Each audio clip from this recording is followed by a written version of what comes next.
Hey everyone, 'tis the season for cozy meals. This recipe is a beautiful vegan pot pie. Instead of chicken, I use white beans, but you can really substitute with chickpeas or any legume that you desire. Let's get to the recipe.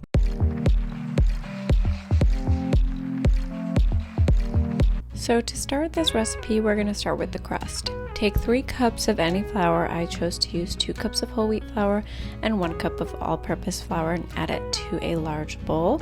Add a teaspoon of salt, give it a little whisk, and then add half a cup of high-quality olive oil.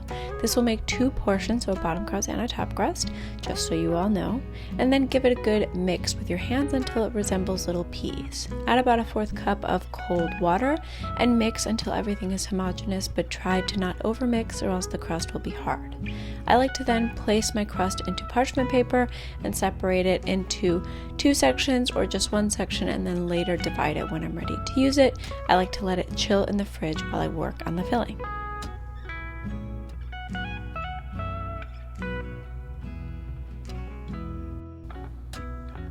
For the filling, we're going to start by adding 1 diced onion and 3 minced garlic cloves to a large skillet, 2 teaspoons of dried oregano, 2 teaspoons of dried thyme, and a teaspoon of black pepper for seasoning. Then I like to add 3 cups of steamed peas and carrots. You can choose regular carrots and peas, but this is just a little easier if you have less time. Add a 1/4 cup of whole wheat flour and a 1/2 cup of dry white wine to make a quick roux. It's not going to be very complex. This is just to thicken up the filling. Add 3 cups of white beans and 1.5 cups of veggie broth. I chose to use bouillon and regular water, but you can make your own veggie broth and do this just the same.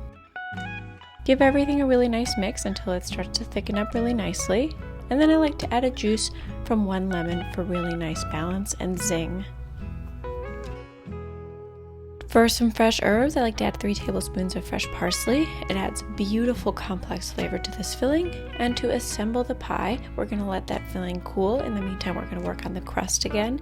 Taking a bench scraper, I like to divide the crust in half, and then with a rolling pin, stretch out as far as it can until it fits your pie pan. I chose a regular pie pan, and it doesn't have to be beautiful. It can if you want it to be, but if you are in a pinch like I am these days, sometimes functionality is more important than visual aesthetic. So I make sure to do this to the bottom, add it all to the bottom of the pan, let it chill in the fridge while I work on the top part of the crust. To the bottom part of the crust, I add all of the filling when it's more or less a little cool. It doesn't have to be completely cool.